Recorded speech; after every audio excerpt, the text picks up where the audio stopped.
street party ang inihanda ng mga taga-Tondo sa Maynila para sa pagsalubong ng bagong taon. Mapabata o matanda, kanya-kanyang gimmick.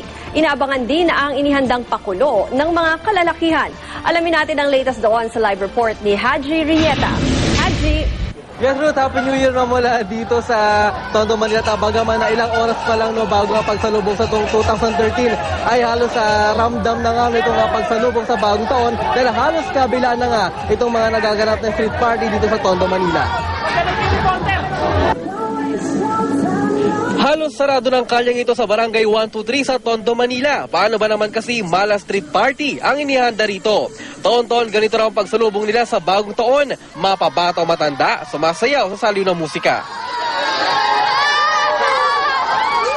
Ilang oras bago magbagong taon pero mga bata dito talagang nag-iingay na at ito na nga yung ginagawa nila para masalubungin ang 2013. Abala naman si Rolando Solvera sa pagluluto ng handa para sa medianoche. Tradisyon na talaga ng Pilipino yan eh. Yan ang buwan ng Pilipino. Pag hindi matutuloy ang pag walang pansit eh. Papahaba ng buhay. Pampahaba ng buhay. At kahit parte na ng ating tradisyon ang paggamit ng paputok para raw pagtaboy sa mala sa pagpasok ng bagong taon, ang buong mag-anak ni Mindaro Cabo hindi raw gagamit ng paputok. Sa halip, ang mga kaserolang ito ang kanila raw gagamiting pang-ingay. Hindi ayaw ko, hindi ko nabili ng paputok. Ano pong gagamitin nyo? Wala lang, yung kaldero, dag, tsaka yung mga takip. Kasi natatakot ako sa putok. Ilang beses na kayo nangyari na sunog. So iwas po itong iwas din sa sunod. So mga kaldero gagamitin nyo? Opo, Taon-taon ba ganun ginagamit nyo? opo, tsaka mga takip ko. Kaya parang gana yun, mga ganon. Mas enjoy. Try, mas enjoy. Paikot ng buong bahay para lumabas yung mga malas. Ang mga bata naman, torotot ang gagamitin. Si Carlos Santos, naputukan na raw nitong nakaraang taon. Kaya naman, torotot na lang ang gagamiting pampaingay. Bakit torotot gagamitin mo? Para di yan maputukan. Nagpapaputok ka ba dati? Opo. Pero ngayon, ano gagamitin mo? Torotot na. Na lang. Ang mga barangay officials, nakabantay naman magdamag sa selebrasyon. Ang mga paputok dito sa amin, medyo nakokontrol namin. Siyempre, hindi maiwasan yung mga kunti kahit paano. Pero mga bawal na maputok, syempre hindi natin Bawal.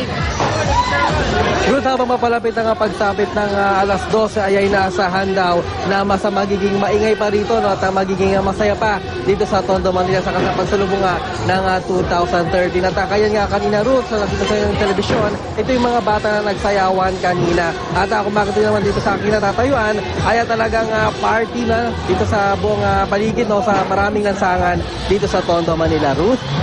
Haji, nabanggit mo kanina, no, binabantayan ng mga barangay officials dyan yung mga illegal na paputok. No? Pero in terms of security, nakabantay rin ba sila? Hindi naman natin maiwasan kasi pag mga ganyang kasiyahan, may mga mag-iinuman, maglalasing, medyo may untoward incidents. So pati yung mga gano'n, nababantayan naman, ano?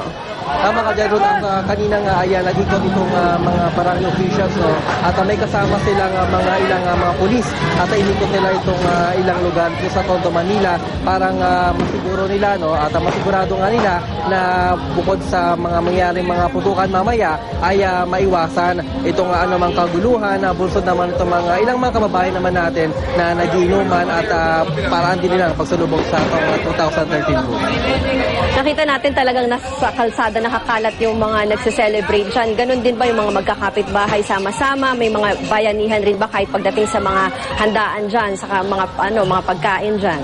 Tama ka dyan, Ruth. Actually, kanina yung pinunta natin isang barangay, talaga isinarado, no? Yung isang daanan doon para doon daw talaga sama-sama silang mga magkakapit-bahay para magkaroon ng isang handaan at magsagawa nga, no, ng mga kasiyahan para nga salubungin ang 2013. At itong mga nakita natin doon sa live video natin, Ruth, ay ilan lamang to, no, sa mga ilang mga kababayan natin dito sa Tondo na paraan nila na pagsalubong sa taong 2013. Ruth?